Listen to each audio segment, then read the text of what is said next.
Yesterday I spent the day thrifting to look specifically for extra large ornate mirrors, and it was my lucky day, people. All of my main accents in my boutique I want gold, so this was perfect. I found several ornate mirrors and I decided I'll just paint them myself. I picked up several different colors of gold paint, plus some glitter and also a clear sealant. I then set up my mirror on a sawhorse and started painting. I used inexpensive brushes because the amount of detail in these mirrors requires potentially ruining the bristles to get in between all of the fine details that are carved in between the wood. Because of the amount of original color on the frame, it'll take 2 coats to cover completely, but as you can see, I put painter's tape around the inside of the frame on the mirror, so I didn't have to deal with mess afterward. But the good news is, if paint gets on the mirror, you only need to use a razor blade lightly to scrape it off easy. This frame I used is pure gold color, and it takes 1 hour to dry before the second coat. This is the beauty as it sits to dry. And the detail, I mean, come on, be still my heart. I'm obsessed.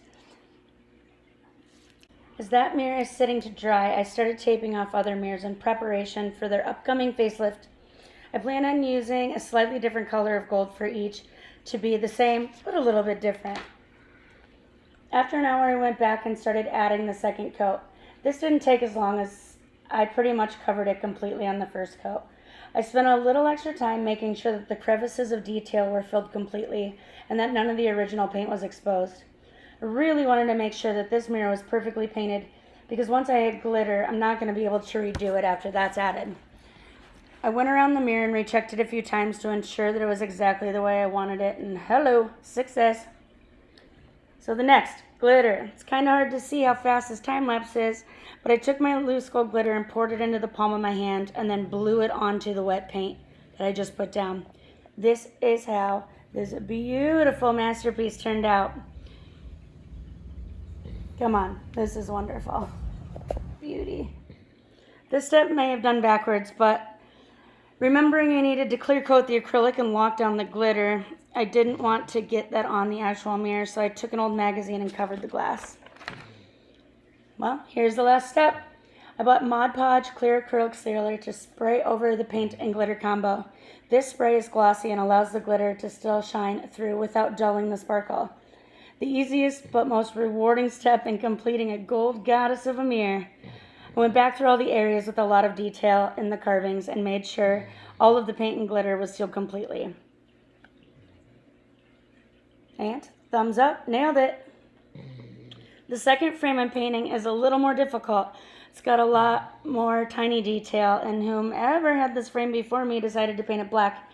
This frame will probably end up being 3 coats to paint because I didn't put a primer on first, which after the first coat I realized that would have been way smarter, but I guess you live and you learn. Am I right? And starts the second coat on the second mirror. I thought I was going to need 3 coats, but I absolutely did not, which I was really excited about. So I just went through and made sure that I covered the black as much as I possibly could. Yes, it did take me a little bit longer to be a little bit more ginger, but at least it beats 3 coats. So this actually turned out pretty funny. I thought maybe I'd do a slow motion video this time since the last segment of glitter was so fast you could barely see it. But it actually kind of makes me laugh because I didn't realize it was going to be this slow motion. But as you can see, I'm super into blowing this glitter on this beautiful gold frame. All right, I won't punish you any longer. That's that. So I have one more frame to finish, but it's getting a little bit late because of the dry times. So I'll go ahead and finish that up tomorrow and post tomorrow. See you all soon. Oh, but wait, real quick. Here is the finished product of the last frame that I did tonight. It looks absolutely wonderful. It's going to look so cool when it's hanging up in the middle of the store. So this morning I got up early and started painting my last frame. This one is probably the most ornate when it comes to all of the detail in it. It was super dusty. So I went through with a small paintbrush and dusted out the insides of every little teeny piece. Then I went through and I just used my dust buster and sucked all the dust out that I made loose. So then what I did is started painting. This one actually was taking a lot longer than I thought it was going to. I did not take into consideration how many little individual cracks I needed to get into.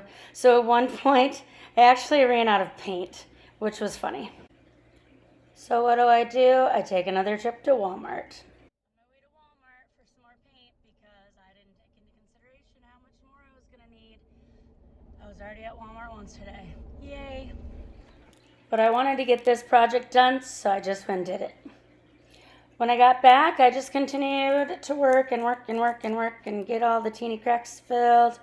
And it ended up turning out really nice. This one is definitely going to be a 2-coater, hopefully not 3. Once I went through and got the rest of it finished on the insides, then I went around all of the outsides and made sure that all of the trim and everything else had a coat on it so that I didn't have to worry about it the second time around. But as you can see, it came out really nice. Then 2 of my besties in the whole world stopped over, so I got to take a break. And obviously, always wonderful to see them. But once they left, I started getting back onto the frame. And it started getting dark, so I was struggling a little bit.